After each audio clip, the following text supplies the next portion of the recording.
சந்தோஷ் சிவனை நிறைய பேருக்கு சினிமோட்டோகிராஃபரா நல்லா தெரியும். ஆனா அவர் ஒரு ஸ்ட்ராங்கான ஃபிலிம் மேக்கர்னு கொஞ்சம் பேருக்கு மட்டும்தான் தெரியும். அவர் டைரக்ட் பண்ண தமிழ் படங்கள் தி டெரரிஸ்ட், மல்லி, நவரசானு இது மூணுமே நேஷனல் அவார்டு வாங்கியிருக்கு. ஸ்ரீலங்காவில் சிவில் வார் அப்போ அங்க ஒரு ஆர்ஃபனேஜில் இருக்க டீனேஜர்ஸ் அண்ட் மக்களை பத்தின கதை தான் இனம். ஃபேமிலி இல்லாத நாங்கள்லாம் சேர்ந்து ஒரு ஃபேமிலியா இருந்தோம். படத்தோட டீசர் ரிலீஸ் ஆகி பயங்கர டாக்கை கிரியேட் பண்ணுச்சு. டீசர்ல வந்த ஒரு டைலாகும் ஸ்ட்ராங்கா இருந்துச்சு. ஆடிட்டிங்கா டீசர்ல வந்த டைலாக்ஸ் 4 வார்த்தை பேசினாலும் நம்மள பயங்கரமா யோசிக்க வைக்கிற மாதிரி இருந்துச்சு. எனக்கு ரொம்ப பிடிச்சது ட்ரெய்லர்ல வந்த இந்த பர்டிகுலர் டைலாக். எல்லாம் நாட்டிலையும் தான் வெடி செய்கிறாங்க, ஆனா எல்லா குண்டும் மிஞ்சதானே விழுகுது. ஆக்சுவலாக இந்த படம் மார்ச் 28, 2014 ரிலீஸ் ஆகுது.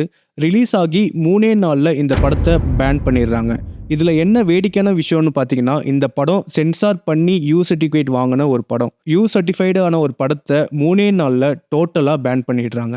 பேன் பண்ணதுக்கு ஒரே காரணம் என்னன்னா, அது ஒரு நல்ல படம். கட் பண்ணால் 7 வருஷத்துக்கு அப்புறம் 2021 சந்தோஷ் சிவன் ஒரு ட்வீட் போடுறாரு, இனம் ஓடிடியில் சீக்கிரம் ரிலீஸ் ஆகும்னு. இன்னைக்கு 2025 இன்னும் படம் ரிலீஸ் ஆகல. கண்டிப்பாக ஒரு நாள் அந்த படம் ரிலீஸ் ஆகணும்.